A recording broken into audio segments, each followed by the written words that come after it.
au-delà du discours persuasif, on va également parler ce matin de la parole. Parce qu'il y en a qui, dans leur discours, et là, on n'est plus dans des discours persuasifs, mais dans la manipulation que ceux qui pratiquent des choses occultes ou ceux qui mentent consciemment, des charlatans dans l'Église, on voit qu'ils s'appuient sur des passages pour en faire de la doctrine et détourner les enfants de Dieu. En prenant des passages sortis de leur contexte, on finit par faire un précepte, on finit par faire une, une règle, par établir une forme de loi en disant mais c'est dans la parole de Dieu, c'est la volonté de Dieu, donc il faut obéir. Et ça, on le retrouve et on arrive, et il y a des hommes astucieux, inventifs, malins, qui arrivent à le faire en sortant du contexte. Alors, quelques exemples. Je ne vais pas prendre les passages directement parce qu'il y a beaucoup d'exemples, mais quand on regarde les lettres de Paul, après les évangiles, on regarde toutes les lettres de Paul, elles sont nommées selon les lieux, selon les chrétiens, là où ils se trouvent. On a l'épître aux Romains, ils étaient à Rome, aux Corinthiens, à ceux de Corinthe, aux Éphésiens, à ceux d'Éphèse et de tout le bassin asiatique de ce coin, à ceux aux Hébreux. C'est pas Paul, mais c'est une lettre également qui est écrite aux Hébreux. On voit ainsi différentes lettres à ceux qui étaient à Thessalonique. On voit toutes ces lettres qui sont envoyées aux Galates, et ainsi de suite. Et ces lettres, il nous faut être conscients que Paul les envoie dans un contexte précis parce qu'il est à l'origine.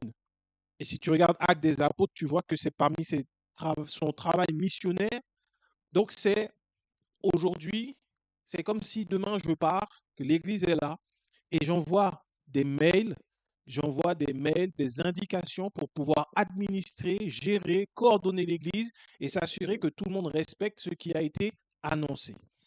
C'est ainsi qu'on voit que Paul, aux chrétiens de Romains, il va leur dire d'avoir du respect pour tous ceux qui sont en armes, tous ceux qui sont élevés en autorité, de les respecter comme on pourrait presque respecter Dieu parce que, attention, ils ont le droit de tuer. Pourquoi? Rome, c'était la ville où c'était le siège de l'Empire romain, et en tant que juifs, en tant que peuple soumis, dominé, ils ne pouvaient pas faire preuve de rébellion. L'exemple est simple, ça veut dire qu'ils ne peuvent pas dire parce que Christ m'a affranchi, désormais je suis libre et je peux aller insulter ou me tenir en rébellion face aux soldats romains. S'ils te tuent, tu ne mourras pas selon la volonté de Dieu. Donc Paul donnait des indications. Est-ce que ça doit devenir une doctrine dans la parole? Non, parce qu'aujourd'hui, on voit la dérive où on te dit soumettez-vous aux autorités. On voit une dérive, alors que ce n'est pas, on ne rentre pas là dans de la doctrine biblique. C'était dans un contexte. De même que pour Corinthiens, Paul dit, je ne permets pas à la femme d'enseigner, qu'elle se taise à l'église et si elle a des questions à poser, qu'elle les pose à la maison à son mari. Mais c'est le seul endroit où on voit Paul le faire. Pourquoi? Parce que à Corinthe, c'était une ville riche, il y avait des femmes influentes et les femmes à l'église se battaient par leur parure, par leurs bijoux pour démontrer qu'elles étaient les unes les autres les plus importantes. Et donc, il a sorti cette parole. Mais est-ce que pour autant Paul ne pensait pas que la femme pouvait avoir un ministère? C'est complètement faux, puisqu'à côté de lui, il reconnaît qu'il y avait des femmes prophétesses, notamment l'aïeule de Timothée. Donc, on ne peut pas prendre un passage, une lettre écrite dans la parole et en faire une doctrine certaine pour dire que les femmes n'ont pas le droit de prêcher, d'enseigner dans l'Église. Sinon, les cours d'école du dimanche, souvent donnés par les femmes, n'ont pas le droit d'avoir lieu. Les femmes ne peuvent pas les faire puisque c'est enseigné aux enfants. Quelle est la différence? Les deux, entre les adultes et les enfants, il y a des âmes à sauver. Enseigner reste enseigner. De la même manière qu'on voit que Paul donne des indications qu'il donne des indications pour dire d'être généreux, de donner, de ne pas s'attacher à la richesse, parce qu'il avait constaté que, je crois que c'était les Corinthiens, Il n'était pas généreux à côté d'autres, de Philippe, qui étaient beaucoup plus pauvres, mais qui ont donné de tout ce qu'ils avaient pour soutenir le ministère. Ce n'est pas une doctrine établie dans l'Église. Ce n'est pas là le message à transmettre. On ne peut pas faire un séminaire sur la soumission aux autorités. On ne peut pas faire un séminaire pour expliquer comment la femme n'a pas le droit de prêcher ou d'enseigner. On ne peut pas faire des séminaires juste sur les finances parce que c'est écrit à un moment donné pour un contexte bien précis. La preuve en est, c'est qu'aujourd'hui, il y en a qui veulent suivre les lois, mais qui ne reprennent pas la loi stricto sensu, qui ne la reprennent pas exactement comme elle est écrite, parce que c'était pour un contexte et un moment donné. Souvenez-vous, on a vu que dans la loi des dîmes, il y avait 3 types de dîmes à donner. Mais aujourd'hui, on dit juste donne 10% à l'église. Si tu ne le fais pas, tu es un voleur. Alors qu'il y avait plusieurs types de dîmes. Donc, on ne peut pas dire que c'est une loi de dîmes, en fait. C'est pour ça que il faut faire très attention quand on lit la parole, de prier avant et de demander au Seigneur de nous guider et de pouvoir retirer ce qui correspond à la sainte doctrine, au message de la bonne nouvelle. Autrement dit, ce qui correspond à l'évangile, ce qui correspond à la volonté de Dieu, ce qui est capable de sauver les âmes. Et il y a une chose que l'on retrouve qui est constante, c'est la sanctification. Le fait d'être conscient que nous sommes à part et que nous ne sommes plus de ce monde, que nous ne correspondons plus aux standards de ce monde, parce que désormais, nous avons une nouvelle nature. Nous sommes enfants de Dieu. Et enfants de Dieu, par défaut, c'est être saint, parce que tel il est, tel nous sommes. C'est être amour. C'est être rempli de bonté. C'est être rempli d'esprit, du fruit de l'esprit. C'est ça, être enfant de Dieu. Et donc, plusieurs, Paul, Pierre, ils en parlent de cette sanctification. Il est important également, quand on regarde dans la parole, et si tu regardes dans le livre de Actes des Apôtres, de voir que quand Paul était en mission, ce qui est écrit dans les lettres n'est pas exactement ce qu'il enseignait. Quand il allait et qu'il prêchait, il n'allait pas enseigner que les femmes ne doivent pas porter de collier, les femmes ne doivent pas avoir des tresses, ne doivent pas avoir de belles robes. Il n'allait pas enseigner également que il faut attendre que quelqu'un soit ait 3 ans de conversion pour commencer à servir. Il n'allait pas enseigner ce type de message en fait. Il allait enseigner le message de l'évangile. Il allait enseigner la parole. On va regarder le livre de Actes des Apôtres. Actes des Apôtres dans le livre, dans le chapitre 17. Actes des Apôtres, chapitre 17. C'est un exemple. Et c'est nombreux. Si tu veux savoir quel était le message qui faisait que les âmes étaient converties et que finalement, après, on a eu l'église d'Éphèse, de Thessalonique, de Colossiens, de Thessalonique, je l'ai dit, de Colossiens, de Rome, on a pu avoir toutes ces églises-là. Il faut lire le livre des Actes des Apôtres parce que tu sais quel est le message qui est prêché. Dans le livre de Actes des Apôtres, au chapitre 17, au verset 1er, il est écrit: Paul et Silas passèrent par Amphipolis et Apollonie et ils arrivèrent à Thessalonique où les Juifs avaient une synagogue. Paul y entra selon sa coutume. Pendant 3 sabbats, il discuta avec eux d'après les Écritures, expliquant et établissant que le Christ devait souffrir et ressusciter des morts. Et Jésus que je vous annonce, disait-il, c'est lui qui est le Christ. Point. Paul, il est important de noter plusieurs points très intéressants pour établir la véritable vie du croyant, de l'enfant de Dieu. Paul et Silas étaient des missionnaires, des apôtres envoyés. Ils sont arrivés à Thessalonique où les Juifs avaient une synagogue. C'est important de voir qu'on ne parle pas où les enfants de Dieu se réunissaient dans un temple, où il y avait une église. Il n'y avait pas d'église, il y avait une synagogue. Et à savoir qu'au sabbat, durant les synagogues, il y avait quelqu'un qui prenait un rouleau de la parole de l'Ancien Testament, qui le déployait, qui le lisait et qui pouvait enseigner et qui pouvait partager à ce moment-là, en fait. C'est comme ça qu'on voit que Jésus, un jour de sabbat, dans la synagogue, va prendre le rouleau d'Ésaïe et il va dire, voilà, cette parole, elle est accomplie quand il dit, voilà, que le Seigneur, l'Esprit du Seigneur est sur moi, car il m'a oint pour annoncer une bonne nouvelle aux pauvres, etc. Il va dire cette parole s'accomplit aujourd'hui. C'est là, c'était la coutume des Juifs de pouvoir ainsi échanger autour de la parole. Et donc, Paul n'est pas allé dans la synagogue parce qu'il voulait aller chercher Dieu, parce qu'il voulait prier, puisque c'était le temps d'aller au temple. Non, c'était sa coutume. Et on précise bien pendant 3 sabbats. Donc, il y allait pour pouvoir faire quoi? Enseigner le Christ.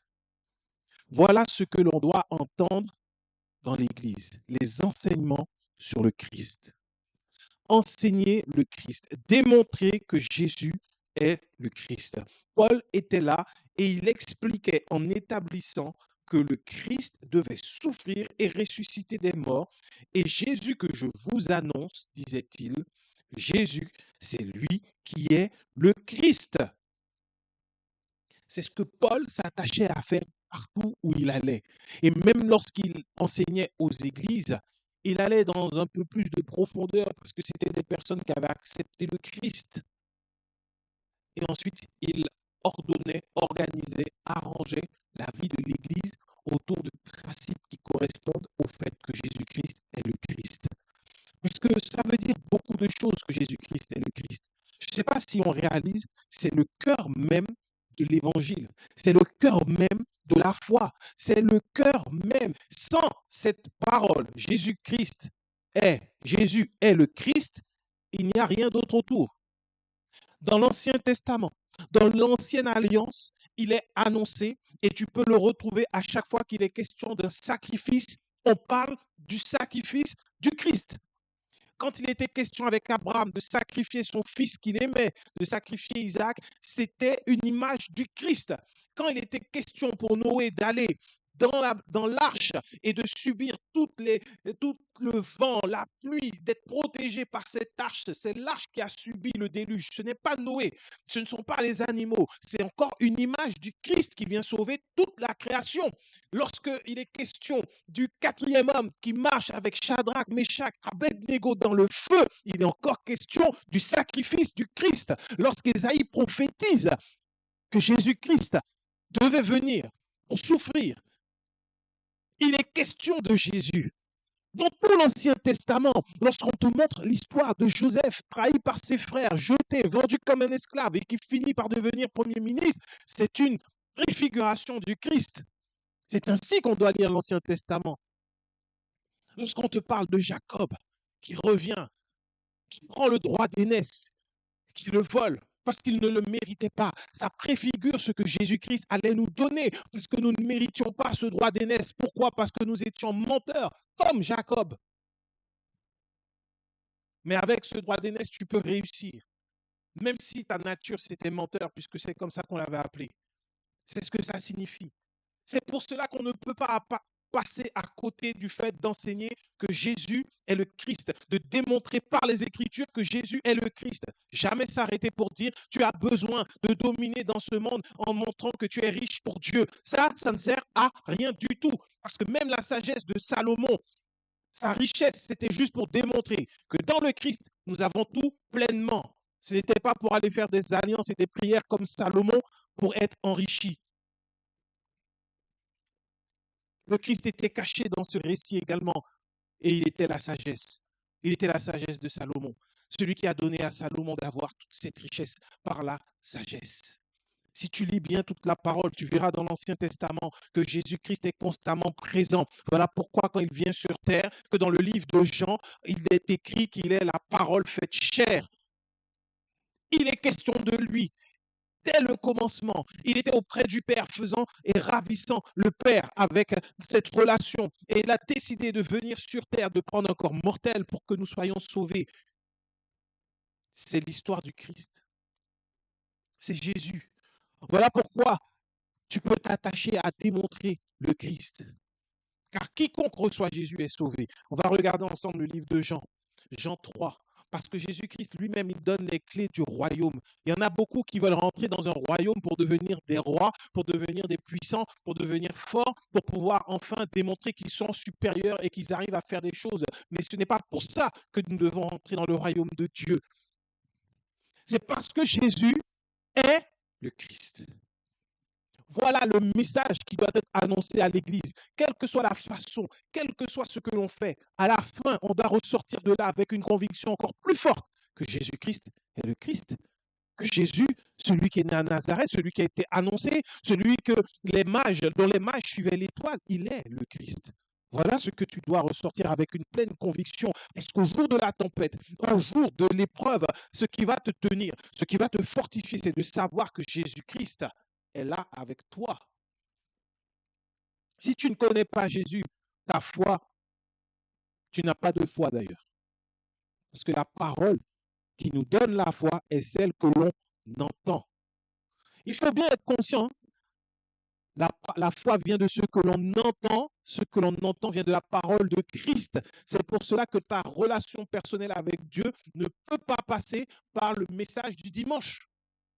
Elle ne peut pas passer par le pasteur. Ta relation doit passer dans ces moments de prière où tu vas entendre la parole du Christ. Parce que Christ est l'auteur et le consommateur de la foi. Il est celui qui va venir fortifier ta foi. Tu vois ce qu'il te dit là dans le secret? Ça va être étayé par la parole. Parce que s'il était possible de marquer tout dans la Bible, alors on aurait toute la vérité. Mais il n'est pas possible. C'est pour que l'on soit dépendant de l'Esprit de Dieu qui nous fait vivre sur terre et qui nous enseigne toutes choses et qu'on aille encore plus en profondeur pour avoir une foi qui ne repose pas sur les discours des hommes, mais sur la parole de Christ. Jean 3, au verset 1er, il est écrit: mais il y eut un homme d'entre les pharisiens nommé Nicodème, un chef des Juifs, qui vint, lui, auprès de Jésus de nuit, et il lui dit: Rabbi, nous savons que tu es docteur, que tu es un docteur venu de Dieu, car personne ne peut faire ces miracles que tu fais, si Dieu n'est avec lui. Jésus lui répondit: en vérité, je te le dis, si un homme ne naît de nouveau, il ne peut voir le royaume de Dieu.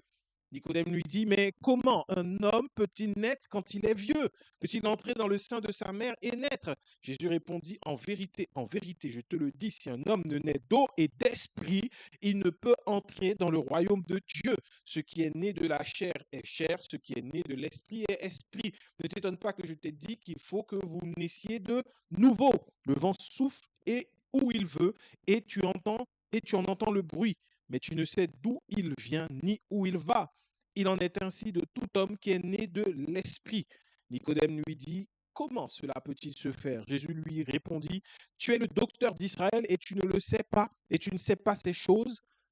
En vérité, je te le dis, nous disons ce que nous savons et nous rendons témoignage de ce que nous avons vu, et vous ne recevez pas notre témoignage. Si vous ne croyez pas quand je vous ai parlé des choses terrestres, comment croirez-vous quand je vous parlerai des choses célestes? Personne n'est monté au ciel si ce n'est celui qui est descendu du ciel, le Fils de l'homme qui est dans le ciel. Et comme Moïse éleva le serpent dans le désert, il faut de même que le Fils de l'homme soit élevé, afin que quiconque croit en lui ait la vie éternelle. Car Dieu a tant aimé le monde qu'il a donné son Fils unique, afin que quiconque croit en lui ne périsse point, mais qu'il ait la vie éternelle. Dieu, en effet, n'a pas envoyé son Fils dans le monde pour qu'il juge le monde, mais pour que le monde soit sauvé par lui.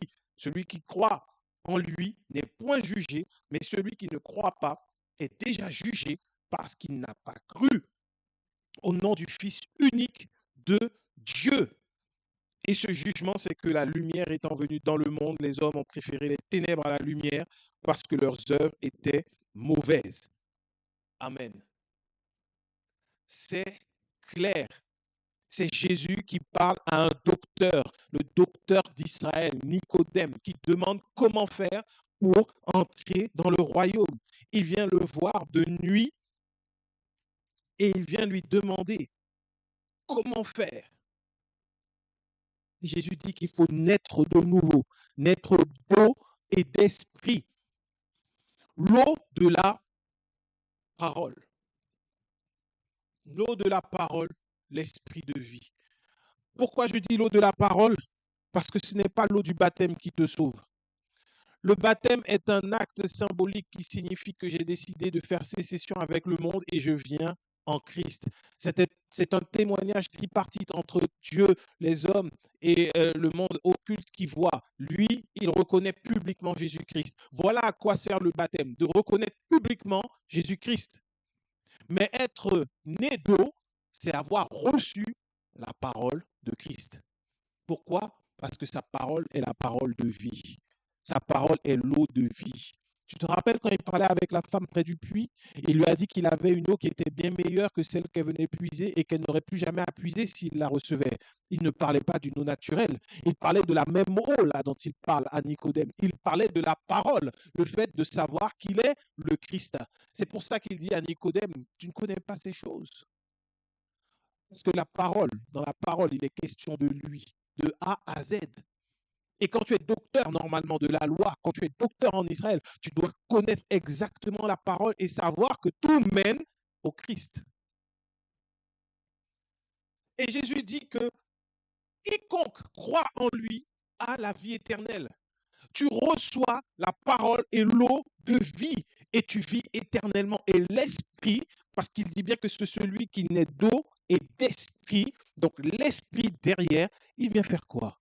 Il vient te rappeler ce que Jésus a dit. Il vient te consoler. Il vient t'accompagner. Il vient te guider. Il vient t'orienter. Il vient te faire briller parce qu'il est lumière en toi. Parce qu'on ne prend pas la lumière pour la mettre sous le boisseau, pour la mettre sous la table. Lorsque tu reçois l'eau et l'esprit, tu es allumé dans le monde des ténèbres. Tu n'es plus dans les ténèbres. Au contraire, tu brilles. Mais tu sais ce qui se passe quand tu restes enfermé dans les quatre murs de l'église? Exactement ce que Jésus a dit qu'il ne fallait pas faire, prendre la lumière et la mettre sous le boisseau. Quand tu es un rat d'église, quand tu es dans toutes les activités de l'église, quand tout ce qu'il faut faire, c'est pour le pasteur, c'est pour les leaders, c'est pour le culte, c'est pour le séminaire, c'est pour la conférence, c'est pour je ne sais quelle activité encore, c'est pour faire ceci, cela, la lumière que tu es, on la met sous la table. On la met sous la table. C'est pourquoi on la met sous la table? Parce que dedans, il y a un seul qui brille, le Père fondateur de l'Église. Alors que Dieu veut que par l'eau, l'Esprit, nous soyons des lumières dans ce monde. Et c'est terrible parce qu'il dit que ce jugement, c'est que la lumière étant venue dans le monde, les hommes ont préféré les ténèbres à la lumière parce que leurs œuvres étaient mauvaises. Réalise, je pense que c'est une lumière qui brille, mais tu ne sers qu'à éclairer comme un spot, un seul, l'apôtre, le pasteur, le docteur, l'évangéliste. Pourquoi? Parce qu'il est le père d'un grand mouvement où il y a beaucoup de personnes. Ou même dans une petite église, on ne dit pas waouh, il y a une communauté d'enfants de Dieu. On dit souvent waouh, le pasteur dans l'église, quand il prêche, c'est d'une profondeur. Le pasteur, quand il prie, waouh, il y a des choses qui se passent. Oh, le pasteur, quand il fait, il y a tellement de remue-ménage dans la salle quand il commence à libérer l'onction. Là, c'est ta lumière qui est en train d'être volée. On ne prend pas la lumière pour la mettre sous le boisseau. On ne prend pas une lampe quand on est dans les ténèbres pour la mettre dans le noir. Si jamais tu es enfermé dans l'église et que ta seule force, c'est de pouvoir briller, que le pasteur brille, sache que les œuvres de ces hommes-là sont celles des ténèbres. Je le dis, c'est la parole.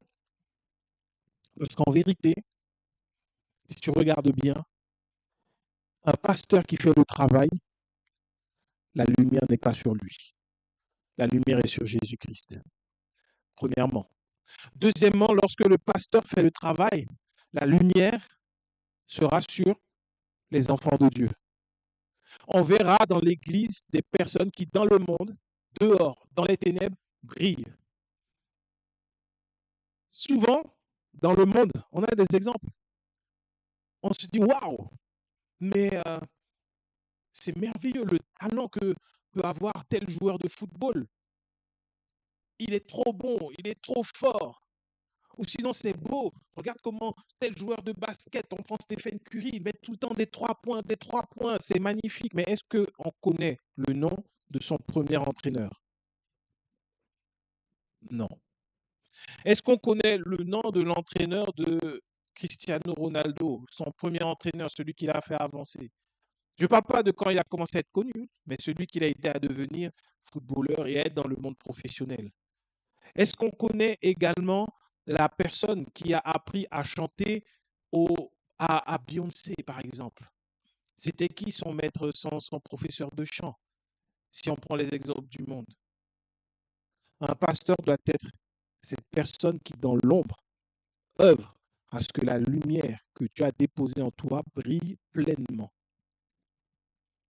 La lumière ne peut pas être sur le pasteur parce qu'il est un instrument pour transmettre la parole de Christ. Il n'est qu'un connecteur. L'ampoule qui doit briller, c'est toi. C'est pour ça que la parole dit que tu dois avoir du respect envers eux. Ce n'est jamais parce qu'ils ont une onction, un devoir particulier, mais c'est parce qu'ils devront rendre compte des âmes. Rendre compte des âmes, c'est dire, mais pourquoi à la fin, Jésus va lui dire, mais pourquoi lui, il n'a pas brillé sur terre alors que je te l'avais confié? Pourquoi elle, tu as pris son argent alors que je te l'avais confié pour qu'elle puisse briller? Pourquoi cette personne-là n'a jamais vu la lumière alors que je te l'avais confié? C'est ça, rendre compte. Ce n'est pas une question de dire, Seigneur, tu vois, j'ai une église, j'ai des milliers d'âmes. Déjà, tu n'as aucune âme. La lumière est faite pour briller et on est simplement là pour aider à faire que cette lumière brille. Comment? Ça veut dire que lorsque tu feras face à des difficultés, tu n'auras pas besoin d'appeler le pasteur, tu sauras comment prier pour pouvoir aller de l'avant. Lorsque tu te retrouveras dans le milieu professionnel, tu ne seras pas quelqu'un de bizarre parce que tu jeûnes, parce que tu pries, parce que tu poses des journées pour aller faire des activités spirituelles, mais parce que tu seras tellement, tu vois, les gens seront tellement contents de t'avoir avec eux parce qu'ils n'ont pas l'habitude de ça, parce qu'ils ne connaissent pas la lumière qui brille en toi. Ils vont dire, mais je ne sais pas pourquoi, mais toi, tu es un collègue que j'apprécie. J'aime venir te parler, j'aime venir échanger avec toi. C'est la lumière qui est en train de briller. Cette lumière également, elle sera pareille dans la famille. Mais pourquoi tout le monde, à chaque fois, c'est chez moi qu'on veut venir, c'est toi qui dois faire, c'est toi qui dois organiser, parce que la lumière est plus forte que les ténèbres. La responsabilité de l'Église est de faire que les âmes qui sont là, que Dieu envoie, puissent briller. Et c'est ce que Jésus a fait. Il était tellement insignifiant au milieu de ses apôtres qu'il a fallu que Judas ait un signe distinctif pour pouvoir le trahir. Parce qu'on ne savait pas c'était qui. Tu vois, ce n'était pas le leader quand il marche avec les gens. Tout de suite, on dit, ah, c'est lui là, le pasteur. Il n'y avait pas il n'y avait pas des gens autour de Jésus en train d'envoyer des fleurs sur son passage. La seule fois où il a eu ça, c'est avant qu'on le crucifie. Quand il est rentré à Jérusalem sur le dos d'un âne, ils ont jeté leurs vêtements par terre et Jésus est rentré avec gloire parce qu'il fallait que la parole s'accomplisse. Mais en dehors de ça, Jésus au milieu des apôtres n'était pas comme un roi, comme un nabab, alors qu'il était réellement roi des rois. Il était déjà Seigneur. Ce n'est pas ce qu'on nous a vendu aujourd'hui, le fait de briller. Briller dans ce monde, c'est briller par la parole qui est en nous. C'est briller par le rayonnement de l'esprit, de l'amour, de la foi. C'est ce qui est important. Il ne faut pas nous laisser avoir par les charlatans qui aujourd'hui sont en train d'œuvrer à la destruction des âmes plutôt qu'à l'édification du corps de Christ. C'est important de réaliser ça. Et enfin, je voulais prendre un dernier passage très rapidement.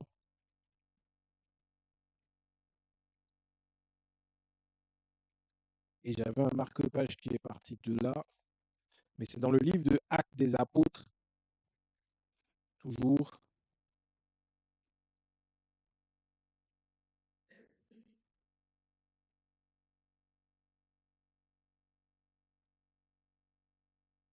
Actes des Apôtres, le chapitre 19.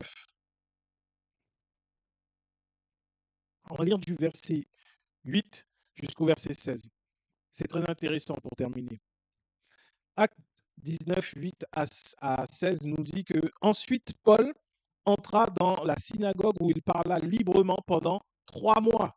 Il discourut sur quoi les choses qui concernent le royaume de Dieu, s'efforçant de persuader ceux qui l'écoutaient. Mais comme quelques-uns restaient endurcis et incrédules, décriant devant la multitude la voix du Seigneur, il se retira d'eux, sépara les disciples et enseigna chaque jour dans l'école d'un nommé Tyrannus, on va s'arrêter là quand même, parce qu'il y en a il y a des petits malins de la parole encore qui vont dire, oui, mais Paul, il enseignait sur les choses concernant le royaume de Dieu. On vient de voir que lorsque Nicodème est allé voir Jésus, Jésus lui a parlé du royaume. Et le royaume, c'est quoi? Ce n'est pas le manger et le boire, mais c'est la justice, la paix, l'amour par le Saint-Esprit. Et c'est également le fait de recevoir l'eau de vie, naître de nouveau, recevoir Jésus-Christ, avoir la vie éternelle. Et donc, c'est de ça que Paul parlait. Que l'on soit certain, la parole ne se contredit pas. Cela durera 2 ans, au verset 10. Donc 2 ans, Paul resta dans l'école de Tyrannus, de sorte que tous ceux qui habitaient l'Asie, juifs et grecs, entendirent la parole du Seigneur. Et Dieu faisait des miracles extraordinaires par les mains de Paul, au point qu'on appliquait sur les malades des linges ou des mouchoirs qui avaient touché son corps, et les maladies les quittaient et les esprits malins sortaient.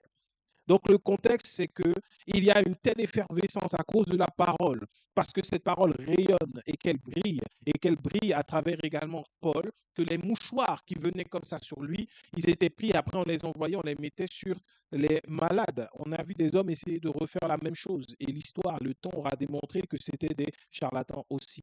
Mais ça ne date pas de maintenant. On regarde bien ce qui a été dit au verset 13. Quelques exorcistes juifs ambulants essayèrent d'invoquer sur ceux qui avaient des esprits malins le nom du Seigneur Jésus en disant, je vous conjure par Jésus que Paul prêche. Ceux qui faisaient cela étaient 7 fils de Sceva, juifs, l'un des principaux sacrificateurs.